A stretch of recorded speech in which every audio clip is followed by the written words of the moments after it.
Ever since back on the 3rd of May, the SCOTUS decision that appeared to indicate that they're going to get rid of Roe v. Wade was leaked. There's been a lot of discussion and conversation about reproductive rights in America. And it turns out that conversation is having an effect. I want to show you a fascinating poll. Now, this goes way back to the 1970s, but if you can bring this up, you can see, what do people think merits abortion being legal? What is the threshold?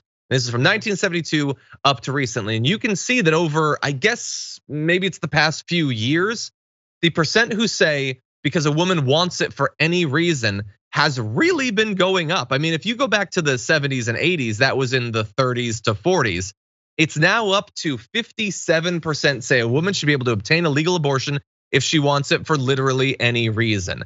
The higher threshold, the fact that there are people who think she should have to demonstrate that she can't afford it, or the person should have to demonstrate that they can't afford it, seems ridiculous. And then above that, you have a few of these other thresholds that often get talked about health, rape, incest, those sorts of things. But you are seeing a lot of movement there in those lower categories, Brett.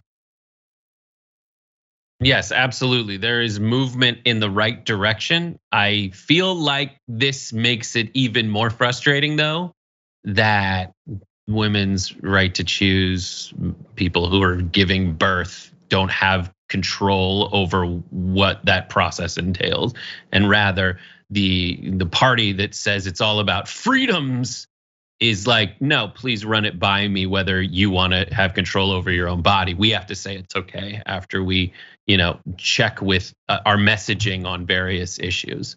And really, this is only a cudgel to get religious people to go along with blood-sucking entrepreneurs. Yeah. Be like, come with us so we can give ourselves tax breaks. We definitely need more people than the super rich, because that doesn't really build out an entire tent. No. So please, you're gonna kill babies if you don't come along with us. But even then, people, 60% of America says if she wants to terminate pregnancy, then that can happen. Yeah, I know. Like, I overall, my takeaway is moving in the right direction. I like it, even though the country is moving in the opposite direction. And I get that there's people come at these sorts of questions from a lot of different points of view. Like it's often talked about from the point of view of religion, but not everybody's decision is based off religion. So many of these positions just make absolutely no sense to me. Like the idea that if you can afford it or not should be what determines if it's legal. What the hell are you talking about? I understand pragmatically why there's a focus, for instance, on like rape or incest, but philosophically, this is all nonsense to me. Like this is just, I think people have landed on things. There's a lot of discomfort. And so I think people land on positions that they think are relatively more comfortable, but they don't make logical sense. Correct. From the point of view of, none of this does. Like, correct. It's the 1,000 pounds of candy versus do you want a stomachache or not? You need to know how to message correctly to get the outcome you want, because you can't have both happen. Yeah.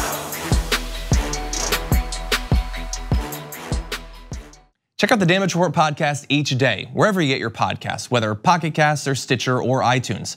You can join me as I give you the news and stories you want, with a range of co-hosts and interview guests jumping in on the fun each day. Again, that's the Damage Report, wherever you get your podcasts. And if you get them at iTunes, don't forget to rate and review. Sometimes I'll read them live on the show.